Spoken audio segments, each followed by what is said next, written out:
Good morning, good afternoon, good evening, folks. Michael Zuber, one rental at a time. Back to this good friend of the channel, Mr. Dion from Dion Talk. How you doing, buddy?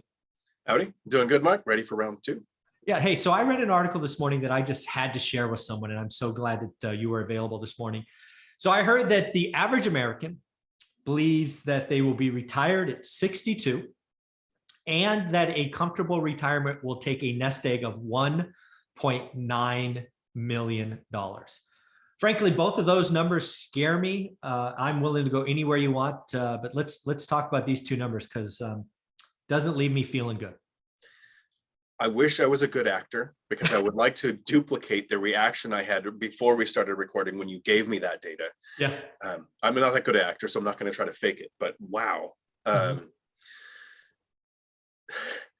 I reached financial freedom after having invested about $360,000. My cash flow from my rental portfolio at that amount of investing was more than what I was making when I was a police officer. And when I was a police officer, I had a mortgage. I was house hacking, so my living expenses were a lot less too. So financial freedom on $360,000. When I hear people say I need $1 million or 1.9 million to retire, I think, okay, that's probably possible. But when you look at the data and they say things like 40% of United States citizens can't handle a $400 expense without going into debt, credit card, payday loan. How many people are going to hit retirement age with $1.9 million? Especially if they hear a number that big and they think that's the goal. So somebody who's 50, who hasn't really paid attention to their finances, and then one day wakes up and has that aha moment of, I need to retire someday. Looking at 1.9 million, basically, to some people says, don't even bother. Yeah. And 62, the technical term retirement, I can see that. Making work optional is so much easier and can happen decades before then. I think the average person can reach financial freedom in 10 years or less, even if you're not starting from the best position. That's something I really believe. So if you start when you're 20, by the time you're 30, you can choose the job you want or retire. I don't think somebody who reaches financial freedom in 10 years or less is going to retire. You're usually too motivated and too active to just say, I'm never going to work again, but you're probably going to work a job you like. And you're going to be 46 and you're going to walk into work one day at 8 o'clock in the morning and expect to work all day. And 45 minutes later, you're back in your car driving home because you have that freedom. Not that that's a story that I've heard before. That's possible. Yeah. So let's hit the 62 thing, because I'm glad you went there.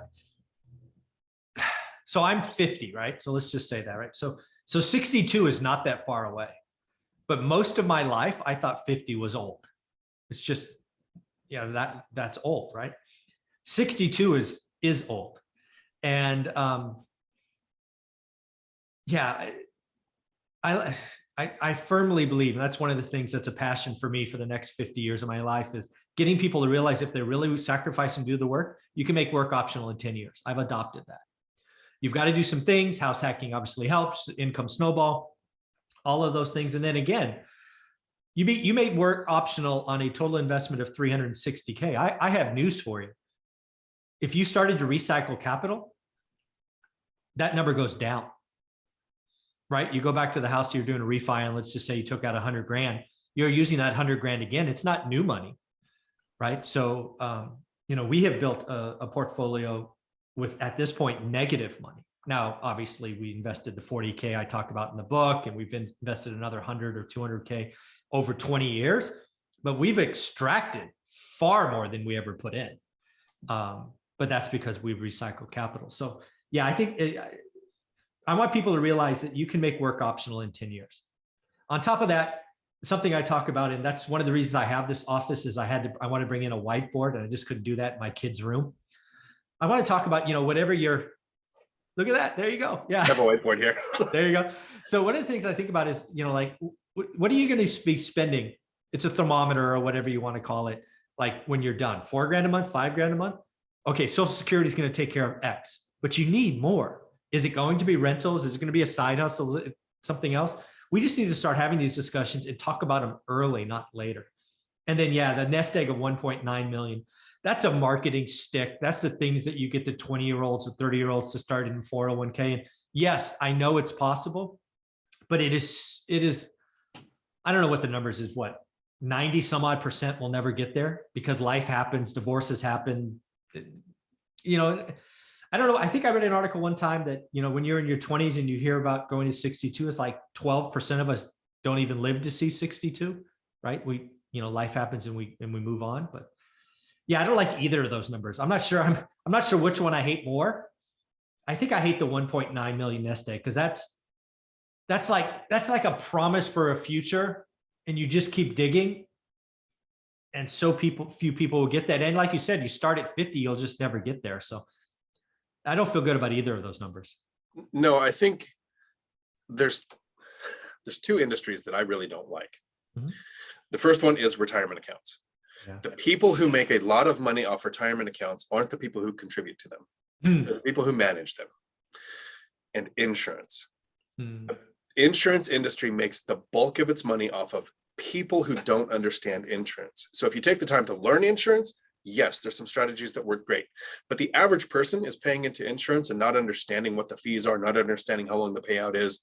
And I get questions sometimes on whole life policies, and is that an investment? And can you put that money to work? And I was like, it probably is, but the mental power the bandwidth it would take to learn that is a lot easier to just invest in a cash flowing asset.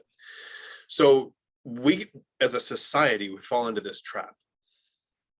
You invest into retirement accounts so that you have tax benefits when you're 59 and a half. So somehow the government doesn't care if you're 20 or 45, 59 and a half is when that money gets its biggest tax benefit. So if you've been putting in since 20 or 45, there's an age that matters, not how long have you been investing.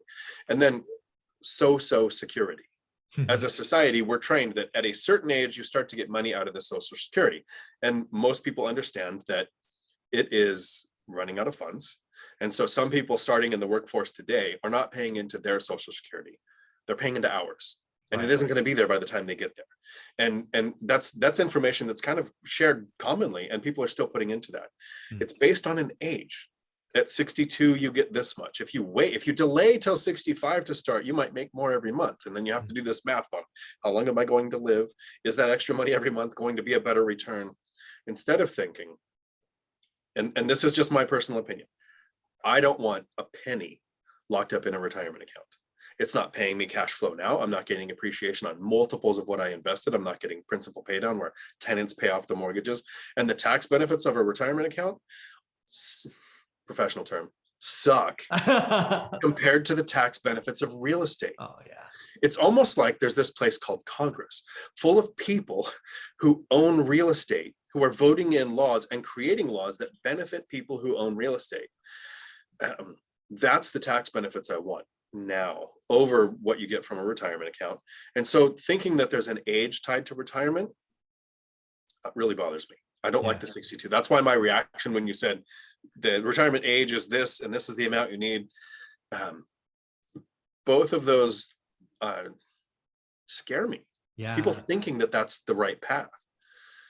Yeah, it's a path. I will give you that. I don't think it's the right path. There's a better path.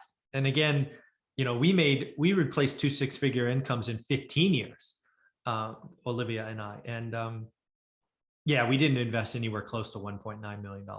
I mean, even if you don't take out the recycled capital,